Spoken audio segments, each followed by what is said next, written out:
NCP নেতারা বারবার গণ অভ্যুত্থানকে সামনে রেখে কথা বলার চেষ্টা করেন। জুলাইয়ের বা আগস্টের যে স্পিড সেটাকে ধারণ করে কথা বলার চেষ্টা। নিঃসন্দেহ আমরাও এদেশের জনগণ 5ই আগস্টের শেখ হাসিনার যে পতন এবং যে আমাদের যে চেতনা যে অভ্যুত্থান সেটা সামনে রেখে আমরা কথা বলি, কিন্তু তারা বারবার একটি জায়গায় আঘাত করে কথা বলে যে গণ অভ্যুত্থান করেছি কাউকে ক্ষমতায় বসানোর জন্য নয়।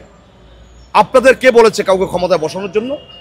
এদেশের জনগণ গণতান্ত্রিক প্রক্রিয়া যে নির্বাচন হবে, আমরা একটি আগেই বলেছি একটি ক্রেডিবল নির্বাচন দেখতে চাই, আন্তর্জাতিক মানের একটি নির্বাচন দেখতে চাই, যেখানে জনগণ তার ভোট দিয়ে নেতা নির্বাচিত করবে।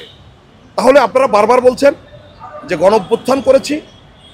আপনি গণ অভ্যুত্থান কী করেছেন? গণ অভ্যুত্থান এদেশের মানুষ করেছে, এদেশের সাধারণ মানুষ একেবারে মুসি থেকে শুরু করে যারা জুতায় কালি দেয় আর যারা রাজপ্রসাদে থাকে সবাই রাজপথে নেমে এসছে।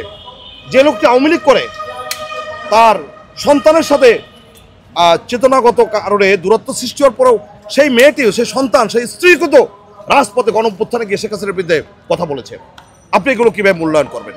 এদেশের কোটি জনতা রাজধানীর যে রাজপথে নেমে এসছে এবং আমরা আগেই বলেছি শেখ হাসিনা সরকার যখন রাষ্ট্রীয় ক্ষমতা ছিল যে গণ অভ্যুত্থানের মাধ্যমে আমাদের এই যে একটি কথা যদি বলি যে গণভবনে ইট খুলে নিয়ে আসবে, এটা আমরা 2 বছর আগেই বলেছি।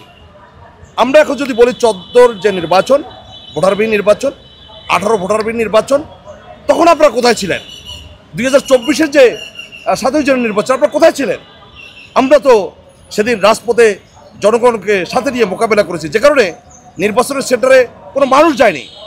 আমরা শেখ হাসিনাকে জনবিচ্ছিন্ন করে দিয়েছি, যে কারণে শেখ হাসিনার সাথে কোনো জনগণ ছিল না, শুধু কোটি কয়েক আওয়ামী লীগের নেতাকর্মীরা ছিল। তারা হয়তো আবার মনে করেছে যে বারবার যেহেতু আন্দোলন তারা থামিয়ে দেওয়ার চেষ্টা করছে, টিয়ার সেল, রাবার বুলেট, জল কামান, সাউন্ড গ্রেনেড দিয়ে আন্দোলন বারবার থামিয়ে দেওয়ার চেষ্টা করেছে, বারবার পিছন থেকে কুঠারাঘাত করেছে, যে কারণে তারা মনে করেছে এবারও হয়তো তাদের শেষ রক্ষা হবে। কিন্তু আমরা কিন্তু আগেই বুঝতে পেরেছি এবার আর শেখ হাসিনার শেষ রক্ষা হবে না, কারণ এবারে কৌশল অবলম্বন করে বিএনপি সূক্ষ্ম কৌশলে বিএনপির সামনে এগিয়ে গেছে।